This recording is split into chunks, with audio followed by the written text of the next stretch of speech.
Today we're making a recipe based on a traditional British tea time cake, which we actually call a tea bread. And the reason it's called a tea bread is because the ingredients, most of the ingredients are soaked overnight in tea.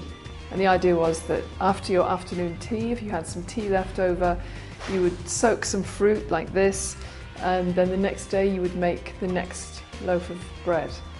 Now I've changed it slightly to make it with chai, so it has more of an Indian flavour.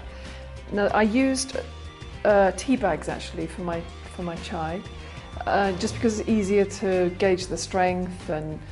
But you can use the chai that you make at home, but just don't put milk in. It has to be black tea.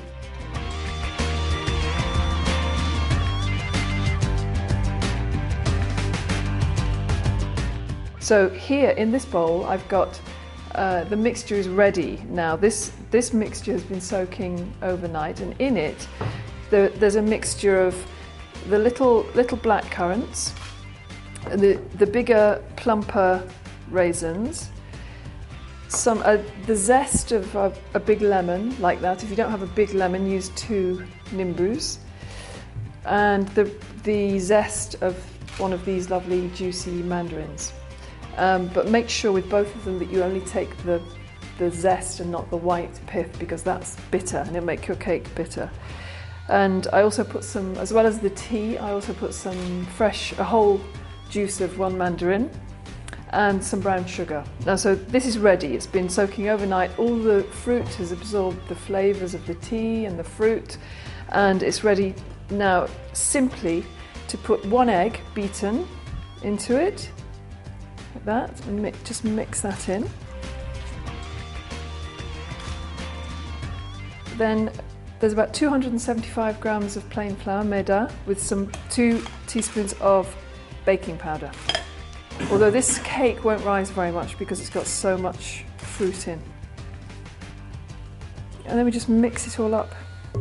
All of the fruit and liquid is mixed in with the flour, and the smell is wonderful. It's almost like kind of Christmassy flavours. Now I've got a loaf tin like this, but you could make it in a round tin as well. But make sure that it's lined with something so that you can get it out after it's cooked. I've put it's a case that's specifically for making loaves like this, tea breads. So all we have to do is then just put it in,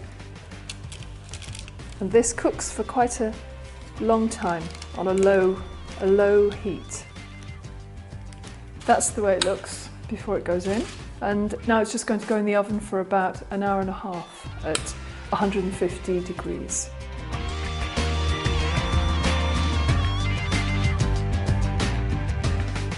So when the cake's ready, just test it in the oven with a skewer and pull out the skewer. If there's any cake mixture attached to the skewer, it's not ready, put it back in.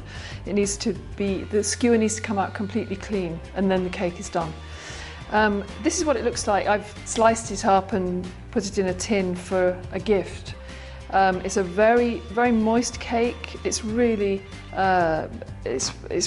tasty. It's spicy and lemony and orangey, and it keeps for a good few days actually in a tin like this. Sometimes people spread it with butter for tea time. It's even better like that, but you can have it just plain like this. So that's what it looks like, the chai masala tea bread.